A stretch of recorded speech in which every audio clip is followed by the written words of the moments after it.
Good morning, children, and welcome to Little Scholars Public School online classes. Students, till now we have studied 3 chapters of histories, and now these videos will be the summary videos of the chapters which are completed. Now, first chapter we'll study in this video, sources of history.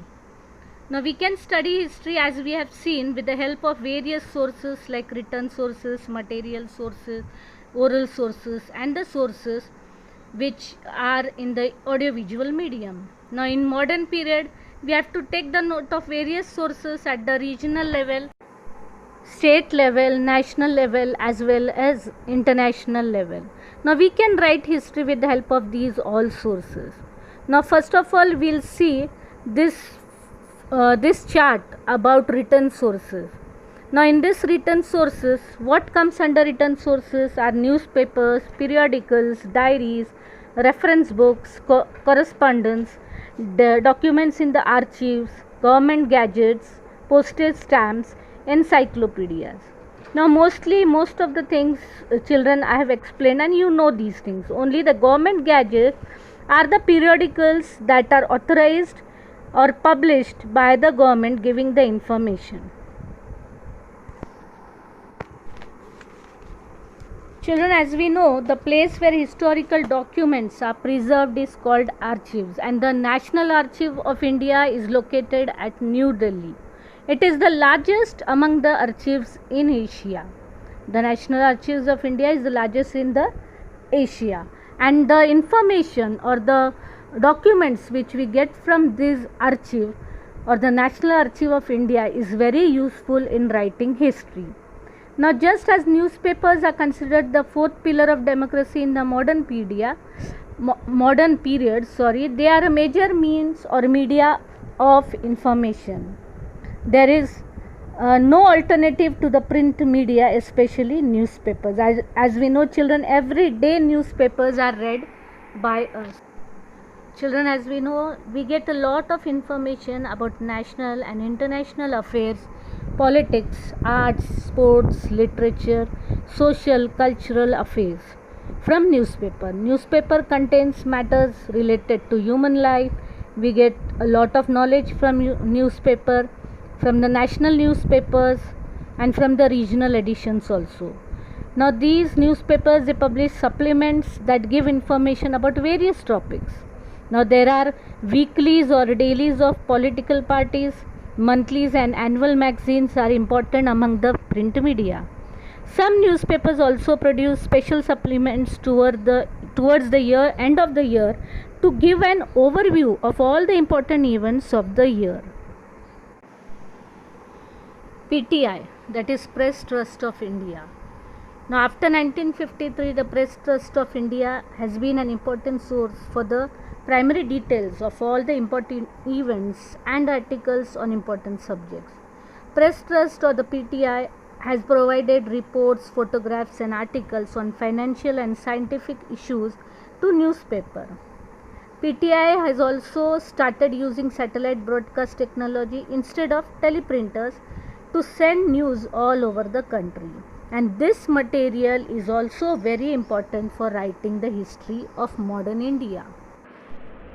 Among the print media, the information contained in the annual issues of the publication division of the Government of India is authentic and trustworthy.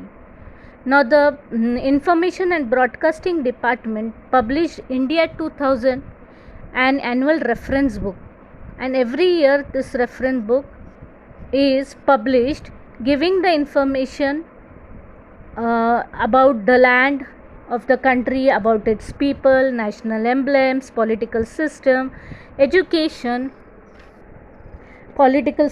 defense, education, cultural events, and an account of the developments in the field of science and technology, environment, health and family welfare, social welfare, media of mass communication, all these with basic data, then related to economics, financing of the country, planning about the country, agriculture, water conservation, then rural development and the civic supplies, civil supplies, energy, industries, trade and commerce, transport, labor, housing, law and statutes, youth and sports department.